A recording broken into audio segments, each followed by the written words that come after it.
Kaya magandang hapon po sa inyong lahat mga kasikap. Welcome po sa panibago na naman nating update. Nandito po tayo sa may Andros Avenue at patungo tayo dyan sa may NAIA Terminal 3. Mag-update po tayo ngayon dito sa off-ramp na nagkakalaga ng 3 to 5 billion pesos. No? Titingnan natin kung meron na bang pagbabago. Let's go! Nimulan ko to, walang naniniwala sa paligid ko. Ano? Yan. Araw po ngayon ng Huwebes mga kasikap. Ika-21 ng Nobyembre taong 2024 at ika-5 na po ng hapon. Nandito tayo ngayon sa kakabaan ng Andros Avenue. Ito yung toll sa kaliwa, yung mga galing Skyway na patungo dito sa Newport City. Dito mag-exit. At ngayon nga mga kasikap, didiretso tayo dun sa may bypass LN. Sa circle, iikot tayo at babalik tayo sa kabilang lane. No? Titingnan natin kung may pagbabago na ba yung ginagawa nilang off-ramp dito na nagkakalaga ng 3 to 5 billion pesos. Project po ito ng San Miguel Corporation. Ang mga subcontract nila dyan ay yung Bauer na nagdidrill at na siyang gumagawa dyan. At yung Buildswell naman na siyang nagro-road widening patungo dito sa harapan ng NAIA Terminal 3 arrival at departure.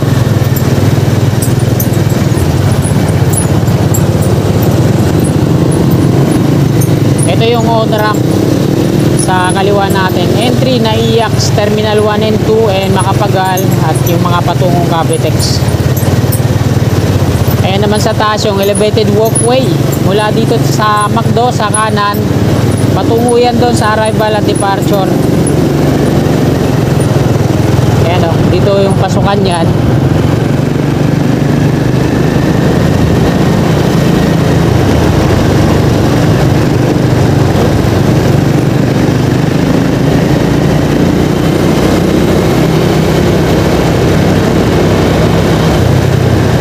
Diretso tayo. So dito sa ilalim ng expressway, makikita natin na wala na pong mga center island dyan. Ang bukod tanging nagdi-divide na lang dyan ay yung mga flexible post.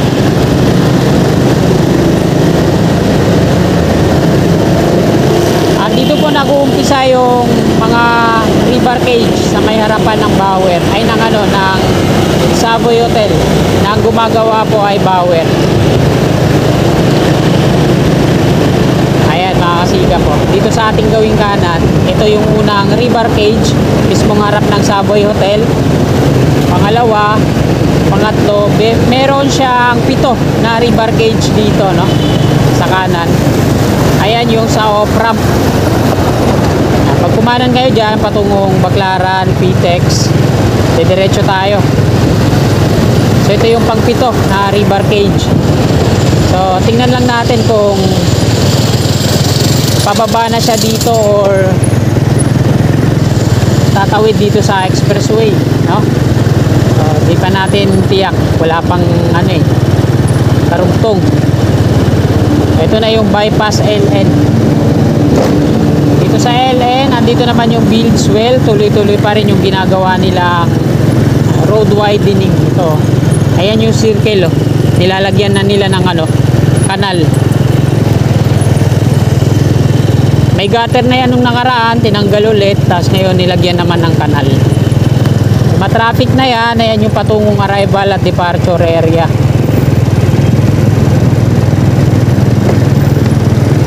At dun nga sa tawid, may ginagawa din sila, yung kalsada patungo dun sa harapan ng NAIA Terminal 3. Ito yung barracks ng Bauer. So andyan yung mga equipment nila, batching plant. At ayan yung NAIA Expressway mula Gate 3 patungong Makapagal, Cavitex at NAIA. Gumawa sila ng pasalubong dito.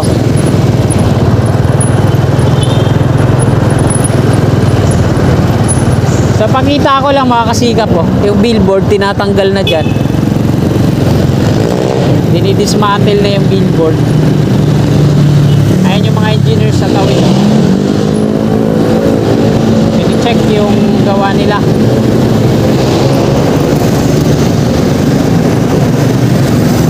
Dito naman sa kanan Ito yung dalawang lane na ginawa dito ng build swell.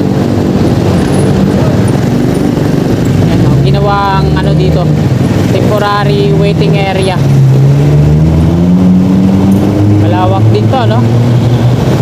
Gutter to nung nakaraan dito. Ito yung ilalim ng expressway dito sa harapan ng NAIA Terminal 3.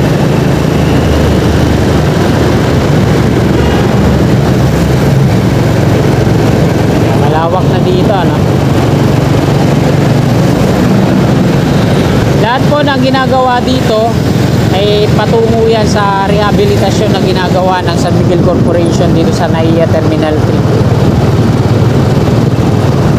Ayan yung arrival at departure. So doon sa harapan, nagro-road widening sila. Ayan o, mula doon sa kabilang dulo hanggang doon yung sa kabilang dulo naman. Ayan yung elevated na walkway, footbridge patungo doon sa arrival at departure.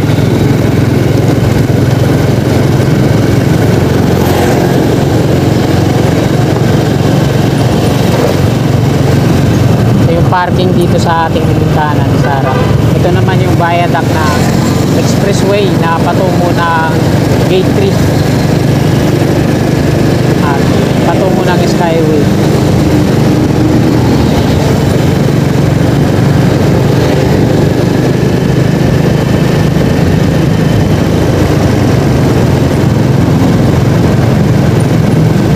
Dito mga kasikap, ayan, tinatanggal na rin nila dito yung ano, landscape. Ayan o,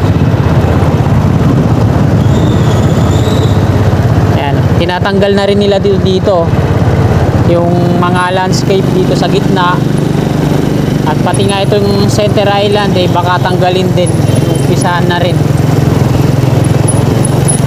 Doon sa kabila, malapit sa runway, ayan, tinatanggal na rin nila. Halos lahat ng mga ganito sa gitna, no? Mga halaman, tinatanggal nila. Pinapalawak. Ayan yung off-ramp galing dun sa arrival at departure patungo dito sa Maytol. Sa mga magtutungo sa kabila, mag-U-turn, ito yung U-turn slot dito. So, dapat dito pa lang, nandito na kayo sa inner lane kung dadako kayo sa kabila. Ito, matraffic yung patungo dyan sa toll, mga paakyat sa on-ramp. Ayan o. Kaya pala, mano-mano, charge, no? Hindi siya RFID. Talagang mano-mano, kaya matraffic. Ayan, yung center island dito, tinanggal din. Kita natin, no? Nilagyan ng markings. May kalsada silang ginawa dyan sa kabila, sa kanan. At yung center island din dito, yan, pinagtatanggal na. So dito, ano to, center island, DAF Aerospace Museum. At ayan na yung Villamor Air Base. At bawal na tayo dun, mga kasikap. Kaya dito pa lang, dito na tayo mag-end ng ating video. Pakita ko po muna ulit doon. Ayan, mga center island, halos lahat wala na, no? Ayan yung runway ng NAIA Terminal 3. May naglanding na parang domestic na aeroplano. At ayan mga kasikap, hanggang dito na lang po itong video na to dahil papasok na ako dito sa Villamor Air Base. Magandang hapon, God bless po sa ating lahat.